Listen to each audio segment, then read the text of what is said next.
Where once twin suns danced across sprawling oceans and temples gleamed atop crystal cliffs, there now hung only smoke thick, acrid, and unrelenting. The air reeked of charred stone and ozone. Fires still smoldered between collapsed monoliths and shattered statues of ancient Varellan saints. Among the ruins, she knelt alone. High Priestess Varelia, last of the spirit-crowned, sat motionless in what remained of her sacred courtyard.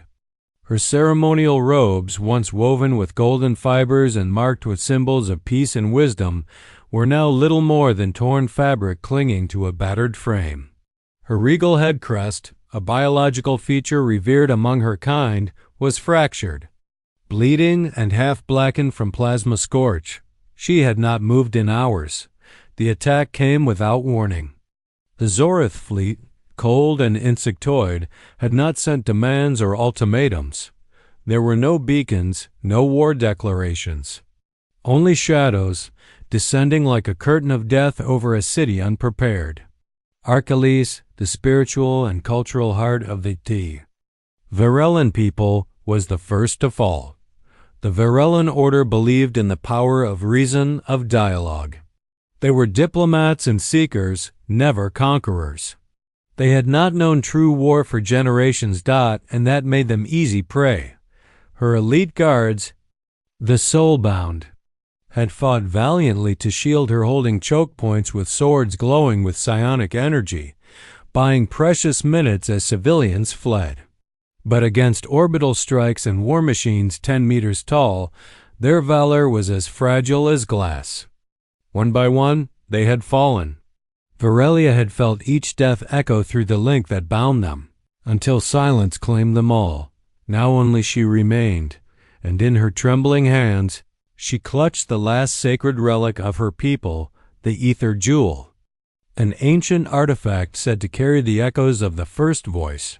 Once, it had been used to inspire, to calm, to bring clarity to entire crowds.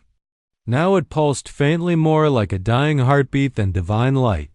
The High Priestess did not cry, not because she had no tears, but because her body was beyond grief. Her mind was numb, broken beneath the weight of guilt and helplessness. Her people were gone, her culture erased, her gods silent. Then a sound, crunch. Her ears twitched. Someone was approaching. She turned her head slightly, expecting another Zorith foot soldier to finish what the orbital strike began. Her grip tightened on the jewel. If she must die, she would die holding what remained of her world. But the figure that stepped through the curtain of smoke was wrong, taller, broader, and clad in different armor. It was a humanoid silhouette, dressed in matte gray combat plating, dusted with soot. Slung across its back was a rifle unlike anything the Zorith carried. The being paused, scanning the rune before its eyes landed on her. It walked closer, hands raised slightly, not in threat, but caution.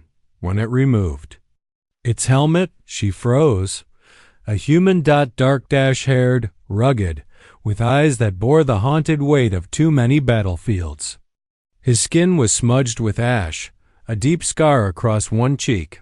His voice when he spoke was rough but calm. "You hurt?" She stared, confused. This was not what she expected from the species so often whispered about in council chambers. Some said humans were brutes. Others called them reckless saviors. What kind of creature would walk into an active war zone just to check on a stranger? He knelt beside her, not touching, not forcing. His eyes were patient. "I'm Sergeant Mason Rourke. Terran Federation Search and Rescue. You're not alone. Anymore." Still, she didn't speak. She didn't know how to speak. Her voice had been swallowed by smoke and sorrow. But then, he reached out, not for her weapon, not for the ether jewel, but for her hand. Slowly, open palm. No demand, just offering. She didn't know why she took it. Maybe it was the steadiness in his voice.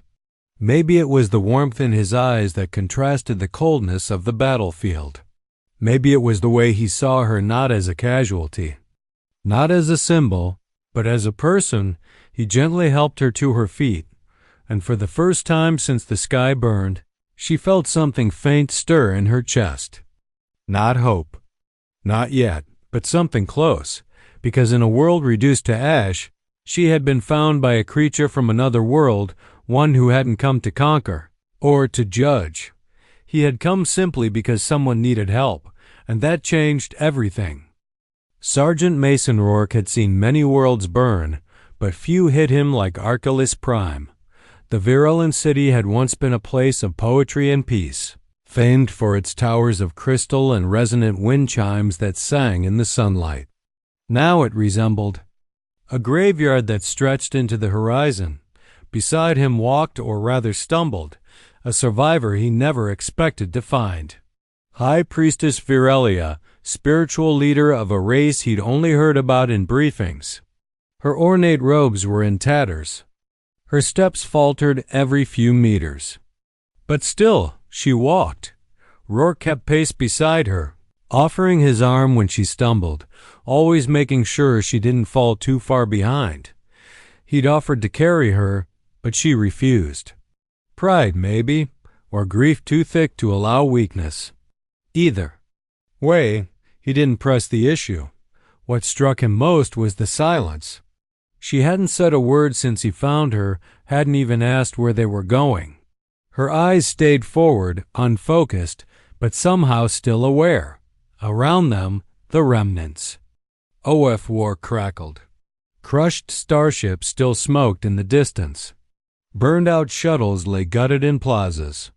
They passed beneath archways pocked with shrapnel and stepped over corpses of both Virelin and Zorith. Virelia kept her head high, but her gaze dropped each time she passed a fallen Virelin. Her people, her priests, her students, hang. In there, Rourke murmured, more to himself than her. We're close. They crested a rise, and there, beyond a line of scorched trees and shattered temples, stood a human fob, forward operating base Echo 7. Virelia blinked as she took it in. It wasn't beautiful, not by her people's standards. It was a collection of hastily assembled gray domes, portable towers, and armored gun platforms. But it was alive. Lights glowed. Antennae buzzed. Drones zipped overhead. And so many people moved with practiced urgency. Humans, mostly, but not only. She saw a pair of Felidari tending a downed sensor array. A grown medic assisting a crying Euthari child. The Federation had brought more than weapons. They'd brought hope. As they approached the perimeter, a voice crackled through a speaker. Sierra 2-6 identify Rourke. With a civilian survivor, he called out. High value, no threat. I repeat, no threat. The gate opened with a mechanical hum. Virelia froze just beyond it. Her legs quivered not from fear, but uncertainty. This was a foreign place, filled with unknown smells, unfamiliar customs. She, who once welcomed ambassadors from 20 systems, now felt like an orphan at the edge of a strange new home. Rourke turned to her, voice softer now. You're safe here, I promise. Those words so simple, so plainly spoken, cut through her like a blade. Safe. She hadn't felt safe since the skies turned red. A medic approached with a scanner, cautious but kind-eyed. She needs triage. She needs rest, Rourke corrected. Gently, helping her sit on a portable crate. As the medic began their work, Virelia tightened her grip on Rourke's arm. For the first time since he found her, she resisted leaving his side. Her fingers dug into his armor, her voice hoarse but audible. Don't go, she whispered. Rourke knelt beside her again, his tone steady but warm. I'll be close. I have to report in. You'll be taken care of. She shook her head. I don't know your people. I know you. He didn't flinch. Didn't brush her off. Instead, he placed his gloved hand over hers. I'll check on you as soon as I'm back. You have my word. The Virelin had known oaths bound in light and ritual. Ancient contracts, spiritual vows. interstellar diplomacy, but this promise spoken without fanfare by a human soldier covered. And Ash felt stronger than any of them did as she was led to a resting dome and wrapped in a blanket that smelled faintly of antiseptic and metal. She realized something impossible. In this fortress of strangers, she didn't feel like a prisoner. She felt safe, and it was because one human brutal in battle, gentle in silence, had treated her not as a relic of a fallen race, but as a person worth saving. She closed her eyes. Exhausted. Outside, Sergeant Mason Rourke was already strapping on new armor. The days after the rescue passed slowly for High Priestess Virelia. Each sunrise felt longer than the last, and each night quieter than the one before. The human base forward operating base Echo 7 buzzed with activity, full of urgency, coordination, and tension. But also something she didn't expect: normalcy. Children of refugees played near the medical tents. Engineers laughed while fixing arrays. Even in the shadow of war, humans found reasons to smile, to rebuild. Virelia was still adjusting. She had been given her own space, a private dome lined with basic furnishings, warm light panels, and even a hydration unit compatible with her biology. Human kindness knew no borders. Yet, despite the comforts, she felt hollow. Her people were gone. Her city had burned. Her gods were silent. In place of the divine was silence, and in place of purpose, confusion. And yet, each evening when the sky began to dim, she found herself standing at the same spot near the western wall, watching for him. Sergeant Mason Rourke. He always came back. Never at the same time, never clean or unharmed, but always alive, and always with that worn-out smirk, as if he were saying, "Told you I'd be back." At first, they only exchanged nods, then small talk. Eventually shared meals. MREs, meals ready to eat, as the humans called them, were bland by Virelan standards, but she didn't care.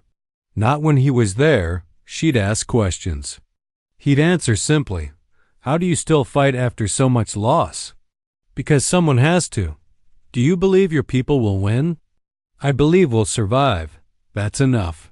"Why did you save me?" "You were alive." "That's all the reason I need." He wasn't poetic. He wasn't trying to impress her. He just was honest, unapologetic, strong in a quiet, human way. It baffled her. The Virelans had spent centuries perfecting negotiation, weaving meaning through careful phrasing, drawing strength from tradition and ceremony. But Rourke's strength wasn't in words. It was in presence. In the way he stood next to you when others turned away.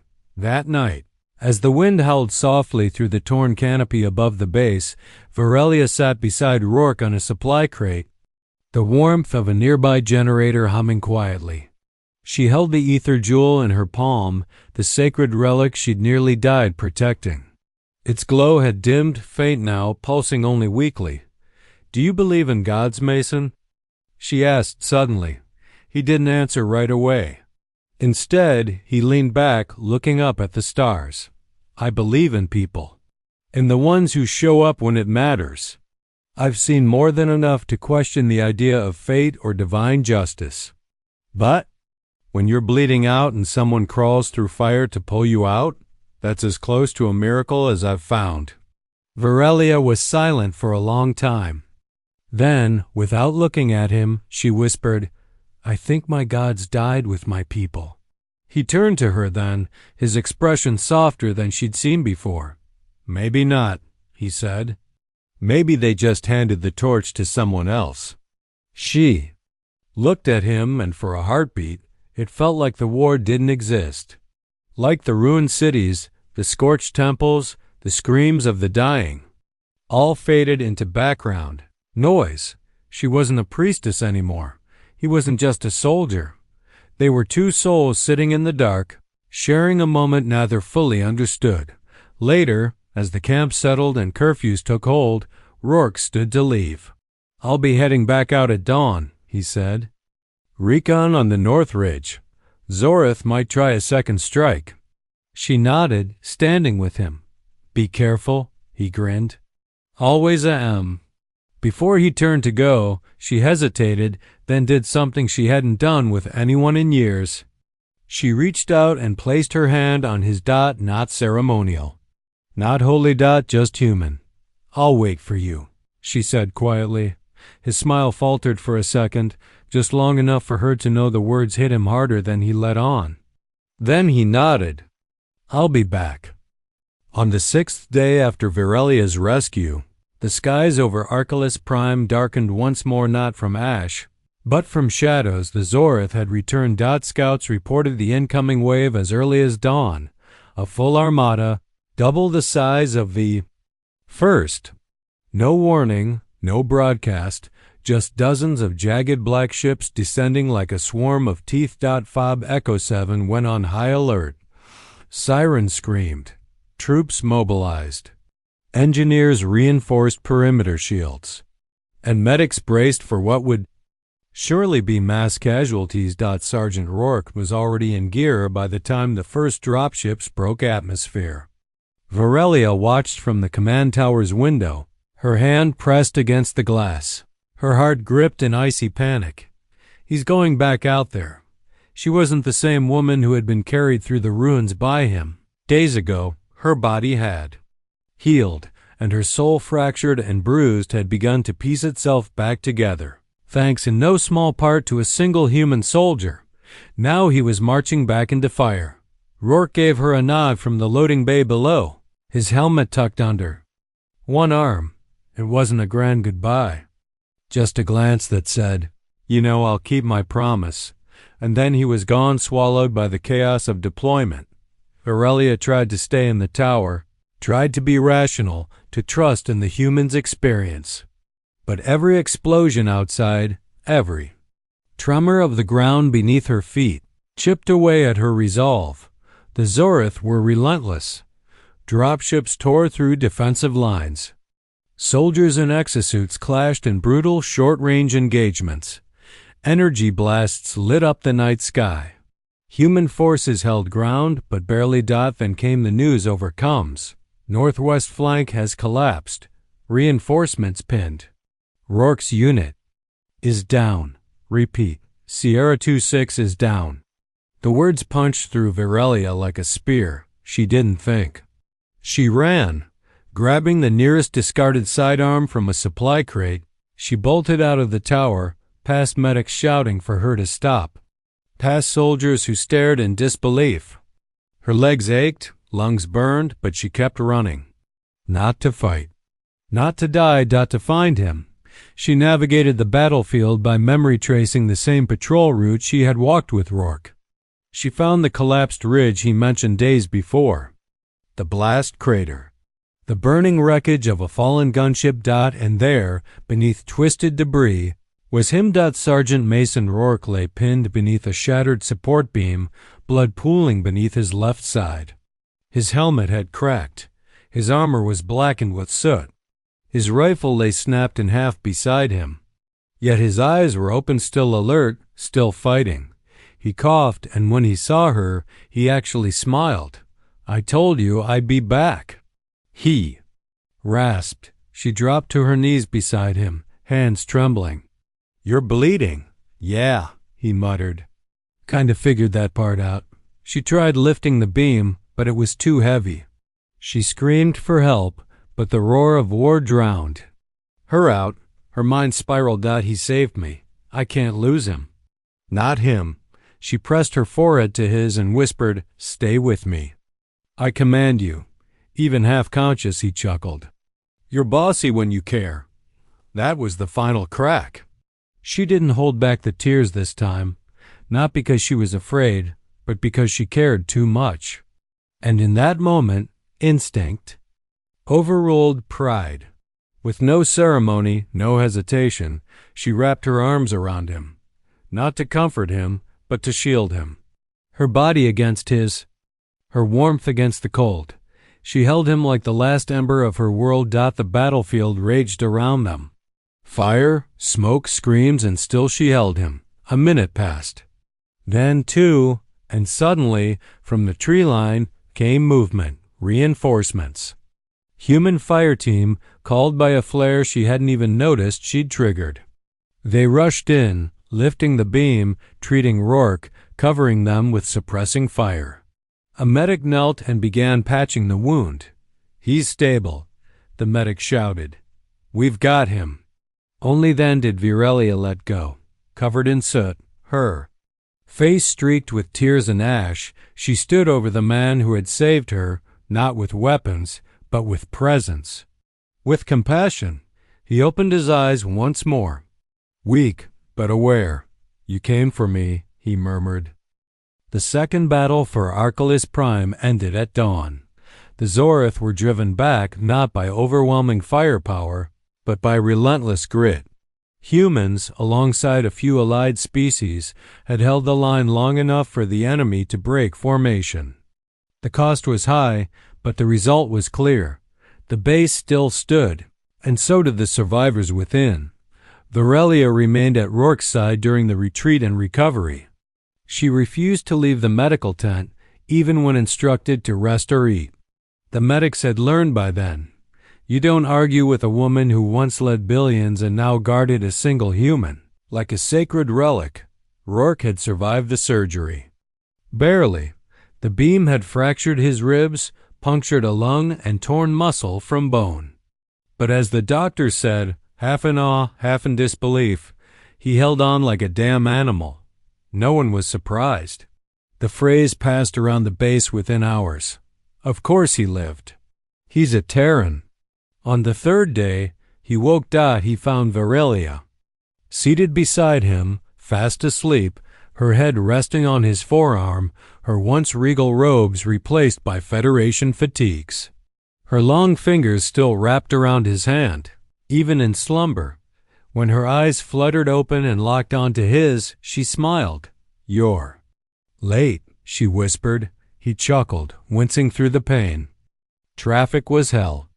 It was the first time she laughed in what felt like forever soft, tired, but real. Not as a priestess. Not as a leader. Just as herself. They sat in silence for a long time. Neither needed to speak. Everything had already been said, through fire, through blood, through the simple act of staying. Weeks passed. The Federation reinforced Archelaus Prime. More aid arrived. Reconstruction began not to restore the city to its past grandeur, but to rebuild for the living, not the memory of the dead. And Virelia changed. She declined relocation. When the Council offered sanctuary on a neutral world, she refused. When reporters tried to label her as a spiritual martyr or political symbol, she refused that too.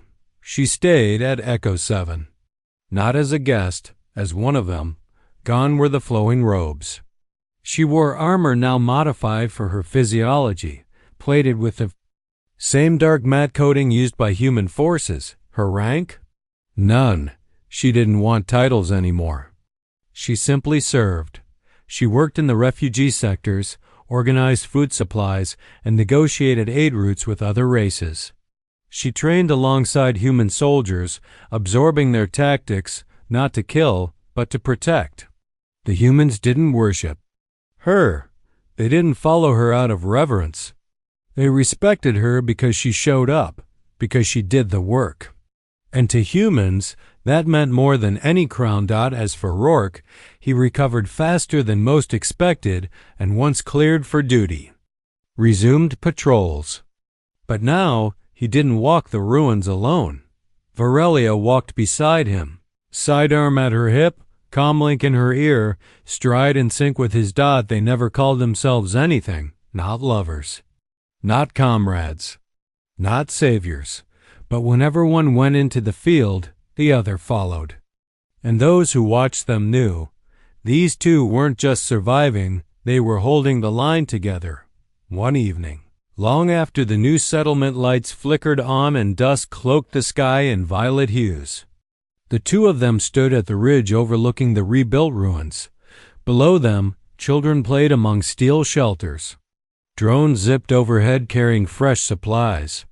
Humans and aliens worked side by side, not bound by treaties, but by shared scars.